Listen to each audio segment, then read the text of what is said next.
দেখুন, নির্বাচন কমিশন এই পুরো এসআইআর প্রক্রিয়ার একটি নিয়ম বা নির্দেশাবলী তৈরি করেছে। সেই নিয়মের মধ্যেই শুনানির সময় যেহেতু রাজ্য সরকারি অফিসাররাই থাকবে, তারা তো তৃণমূল কংগ্রেসেরই বিএলএ থেকে বেশি অনেক বেশি ডেডিকেটেড তৃণমূলের প্রতি। তাও তৃণমূল এমন করছে, তো বোঝা যাচ্ছে যে এসআইআর এর ফলে যে সেখানে তৃণমূল কংগ্রেসের অবস্থা খারাপ। এই বাংলায় একটা কথা আছে না, ছবল খেয়েছি মাথায়, টাকা বাঁধবো কোথায়, সেই অবস্থা হয়ে গেছে তৃণমূল কংগ্রেসের। এসআইআর এর যন্ত্রণায় ছটফট করে মরছে। অন্যদিকে গোটা এসআইআর প্রক্রিয়া নির্বাচন কমিশন পরিচালনা করছে, আর জেলায় জেলায় ডিইও ডিস্ট্রিক্ট ইলেকটোরাল অফিসার দায়িত্বে, সেখানে তৃণমূল বিধায়ক অসিত মজুমদার তিনি শুনানি বন্ধ করতে পারছেন কিভাবে? দেখুন, এদের বিরুদ্ধে তো গ্রেপ্তারি পরোয়ানা জারি হওয়া উচিত। ভারতবর্ষের সংবিধানকে বাধা দেওয়ার জন্য ভারতবর্ষের সাংবিধানিক বডি নির্বাচন কমিশন, তাকে বাধা দেওয়ার জন্য এবং প্রত্যেক জায়গায় প্রয়োজনে কেন্দ্রীয় বাহিনী দিয়ে, পশ্চিমবঙ্গে 344-45 খানা ব্লক আছে, প্রতিটি ব্লকে কেন্দ্রীয় বাহিনীর টিম নামিয়ে করা উচিত এবং এই বিধায়করা গেলে পরে এদের আত্মপান্ত লাঠি দিয়ে ঝাড়াই বাছাই করা উচিত। এসআইআর এর আগে আমার মনে হয় তৃণমূলের এই নেতাদের ঝাড়াই বাছাইটা বেশি দরকার। আমি এখান থেকে আর একটা প্রশ্ন আপনার কাছে রাখবো। নির্বাচনের সময় আমরা দেখেছি গণনা কেন্দ্রে বিশৃঙ্খলা করার চেষ্টা করা হয় বারবার, ভোটের দিন থেকে শুরু করে গণনার দিন, আর এবার এসআইআর এর শুনানিতেও এই ঘটনা ঘটাচ্ছে বর্ধমান, মেদিনীপুর, হুগলিতে। এটা কি পরিকল্পিত? পুরোটাই পরিকল্পিত। এসআইআর কে বানচাল করার প্রচেষ্টা মমতা বন্দ্যোপাধ্যায় করবেন। মমতা বন্দ্যোপাধ্যায়ের নির্দেশে সমস্ত কিছু হচ্ছে। সেই জন্য আমি এর আগেও বলেছিলাম যে নির্বাচন কমিশনের যদি মনে হয় যে এই সরকারকে ক্ষমতায় রেখে নির্বাচন প্রক্রিয়া বা এসআইআর করা সম্ভব নয়, তাহলে এই সরকার চলে যাওয়ার পর এসআইআর করে প্রশাসনকে নিরপেক্ষ তৈরি করে তারপরে এসআইআর প্রয়োজনে সম্পন্ন করে তারপরে ভোট হওয়া উচিত। তাতে মানুষ বাঁচবে, এসআইআর প্রক্রিয়াও সঠিকভাবে হবে। অনেক ধন্যবাদ। আমাদের সঙ্গে বিজেপি সংসদ কেন্দ্রীয় প্রতিমন্ত্রী সুকান্ত মজুমদার ফোনে ছিলেন। আপনাদের দুই ছবি, একদিকে বর্ধমানে, তার পাশাপাশি হুগলি চুঁচুড়া, মেদিনীপুরে। চুঁচুড়ায় তৃণমূল বিধায়ক অসিত মজুমদার, তার হুমকি হুঁশিয়ারিতে শুনানি প্রক্রিয়া বন্ধ হলো, বিএলএ-2দের ঢুকতে দিতে হবে। অসিত মজুমদার একজন বিধায়ক, জনপ্রতিনিধি, তিনি নির্বাচন কমিশনের প্রক্রিয়াকে কিভাবে বানচাল করতে পারেন? অসিত মজুমদার কি বলছেন দেখুন। হিয়ারিং পদ্ধতির বিরুদ্ধে যাকে তাকে যে কোনো অবস্থায় হিয়ারিং করে দেওয়া হচ্ছে। প্রশ্ন একটাই যে বিএলএ-2 তারা কেন হিয়ারিংয়ে থাকবে না? স্বচ্ছতা যদি আনতে হয় বিএলএ-2দের রাখতে হবে। বিএলএ-2দের না রেখে কোনো হিয়ারিং করা যাবে না। তাহলে আমাদের লিখে দিক যে বিএলএ-2রা থাকতে পারবে না।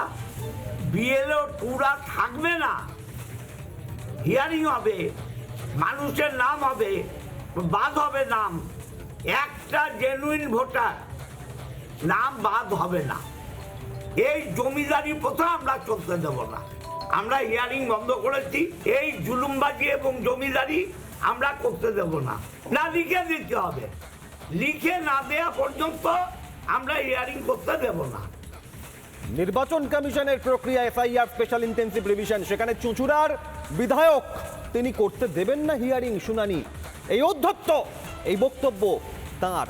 আর তারপর আবার সাফাইও দিয়েছেন তৃণমূল বিধায়ক অসিত মজুমদার। শোনাবো তার আগে বিজেপি নেতা অভিনেতা রুদ্রনীল ঘোষ রয়েছেন। রুদ্রনীল, বিএলএ-2 প্রত্যেকটা রাজনৈতিক দলের রয়েছে, কিন্তু তৃণমূলের বিএলএ-2রা শুনানি প্রক্রিয়ায় ঢোকার চেষ্টা করছে জোর করে, মেদিনীপুর, বর্ধমান, হুগলি, দিকে দিকে। কি বলবেন? দেখুন, তাদের এই আচরণ আবার পশ্চিমবঙ্গের মানুষের কাছে স্পষ্ট করে দিচ্ছে যে এরা ভুয়ো ভোটকে ভোটার লিস্টে রেখে দিতে চায় এবং তার জন্য শেষ মুহূর্ত অবধি অরাজকতা, অন্যায় এবং দেশ বিরোধী কাজ করতেও পিছুপান নয়। এই ভুয়ো ভুতুড়ে যে অবৈধ ভোট, তা তৃণমূলের সম্পদ। মমতা বন্দ্যোপাধ্যায় একদম শুরুতেই প্রমাণ দিয়ে দিয়েছিলেন যখন বলেছিলেন এসআইআর হতে দেব না, অর্থাৎ চাল থেকে কাঁকড় বাঁচতে দেব না। আমরা যে যে রাজনৈতিক দলেরই সমর্থক বা কর্মী হই না কেন, আমরা কেউই জানি না যে এই ভোটার লিস্টের ভুতুড়ে ভোটগুলো কারা ছিল বা কারা, বা তারা লিস্টে থেকে গিয়েও কাদের ভোট দিতেন। কিন্তু তৃণমূল এবং মমতা বন্দ্যোপাধ্যায় প্রমাণ করে দিয়েছেন এই এসআইআর এর বিরোধিতা করতে গিয়ে যে এই ভোটগুলোর মালিক তারাই, এবং শেষ মুহূর্তে এই অরাজকতা করার চেষ্টা করছে, কিন্তু বিশ্বাস করুন সবাই জানে যে আদপেই এদের কোনো লাভ হবে না। এটা মানুষকে বিভ্রান্ত করার চেষ্টা করছেন, পরিবেশটাকে ভয়ের তৈরি করার চেষ্টা করছেন, কিন্তু জেনে রেখে দিন যারা এই অরাজকতা তৈরি করার চেষ্টা করছে ভারতীয় সংবিধানের বিরোধিতা করে কেন্দ্রীয় নির্বাচন কমিশনের নিরপেক্ষতাকে বানচাল করতে গিয়ে তাদের বিনাশ আসন্ন এবং অবশ্যম্ভাবী এ পশ্চিমবঙ্গের সব মানুষ বুঝে গেছেন। আমার সংক্ষিপ্ত প্রশ্ন, প্রথম দফায় রুদ্রনীল মৃত ভোটার, ভুয়ো ভোটার, স্থানান্তরিত ভোটার 58,20,898 জনের নাম বাদ যাওয়ার পর শুনানিতে 30 লক্ষ ভোটারকে ডাকা হয়েছে। এতেই কি অশনির সংকেত যে আরো 30 লক্ষ ভোটার শুনানিতে ডাকার পর কি হবে? এর জন্য এই ঘটনা। দেখুন, বিএলওদের একটা বড় অংশকে মমতা বন্দ্যোপাধ্যায় যে হুমকি দিয়েছিলেন যে ভোটার লিস্ট থেকে কোনো নাম যাতে না বাদ যায়, তাই কিছু অনুপ্রাণিত বিএলও, আপনাদের সবার মনে রয়েছে যে প্রায় 2200 বুথে 25 বছরে কেউ মারা যায়নি বলে এই অদ্ভুত তালিকা প্রকাশ করেছিল, যা সারা পৃথিবীর কাছে বিস্ময় ছিল এবং মানুষ অমরত্ব লাভের জন্য সেই বুথগুলোতে, পশ্চিমবঙ্গের এই 2200 বুথে তারা নাগরিক হওয়ার জন্য প্রায় আবেদন দেওয়ার প্ল্যান করছিলেন। এবং তারপর ধমকি খেয়ে কেন্দ্রীয় নির্বাচন কমিশনের কাছে এই অনুপ্রাণিত বিএলওরা পরিষ্কার কার্যত নিজেদের অন্যায়, মিথ্যাচার, ভুল এবং মমতা বন্দ্যোপাধ্যায়ের প্রতি সমর্থন তুলে নেন এবং ভারতীয় সংবিধানের কাছে মাথা নত করে সত্যতা প্রকাশ করেন। আর এখন এই ভুতুড়ে বুথগুলো খুঁজে পাওয়া যায় না।